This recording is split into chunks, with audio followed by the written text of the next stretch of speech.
ಕೇಳ್ಬಿಟ್ಟು ಎಲ್ಲ ನೋಡ್ಬೇಡ. ಕೇಳಬೇಕಾ ನನಗೆ? ಹುಟ್ಟು ಗುಣ ಸುಟ್ಟರೂ ಹೋಗಲ್ಲ ಅಂತ ಹೇಳ್ತಾರೆ. ಹುಟ್ಟಿದಾಗಿಂದ ಬಂದಾಗ ನಮ್ಮ ದುರ್ಗುಣಗಳು ಚೇಂಜ್ ಆಗಕ್ಕೆ ಸಾಧ್ಯ ಇದೆಯಾ? ಫಸ್ಟು ನಾನು ಯೂಶಲಿ ಕ್ವೆಶ್ಚನ್ಗೆ ಕರೆಕ್ಟಾಗಿ ಉತ್ತರ ಕೊಡಲ್ಲ. ಯಾಕೆ ಅಂದರೆ ಕ್ವೆಶ್ಚನ್ ಯಾವಾಗಲೂ, ಡೌಟ್ ಯಾವಾಗಲೂ ಅಜ್ಞಾನದಿಂದ ಬಂದಿರುತ್ತೆ. ಉತ್ತರ ಕೊಡಬೇಕಾದ್ರೆ ನಾನು ಉತ್ತರ ಕೊಟ್ಟರೆ ಅಜ್ಞಾನದ ಪ್ರಶ್ನೆಗೆ ಆ ಪ್ರಶ್ನೆ ಮತ್ತಷ್ಟು ಪ್ರಶ್ನೆಗಳಿಂದ ಸೃಷ್ಟಿ ಮಾಡುತ್ತೆ. ಆ ಉತ್ತರ, ನನ್ನ ಉತ್ತರ ನಿಮ್ಮಲ್ಲಿ ಮತ್ತಷ್ಟು ಪ್ರಶ್ನೆಗಳು ಬರುತ್ತೆ. ಅದರಿಂದ ಸರಿಯಾದ ಗುರು ಪ್ರಶ್ನೆಗೆ ಉತ್ತರ ಕೊಡೋದಿಲ್ಲ. ಪ್ರಶ್ನೆ ಎಲ್ಲಿಂದ ಬಂತು? ಅಜ್ಞಾನನ ಟಚ್ ಮಾಡ್ತಾನೆ ಗುರು. ಯಾಕೆ?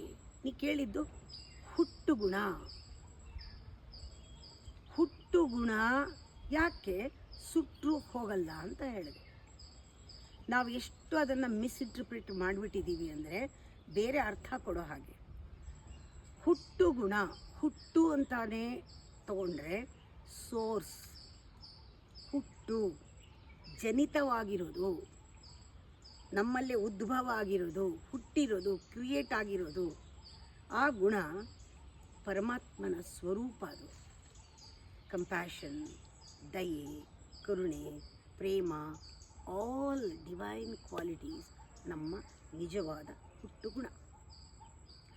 ಇದನ್ನು ದೇಹ ಸುಟ್ಟರು ಅದು ಹೋಗಲ್ಲ, ಪುನಃ ಇನ್ನೊಂದು ದೇಹದಲ್ಲಿ ಅದೇ ಗುಣ ಬರುತ್ತೆ.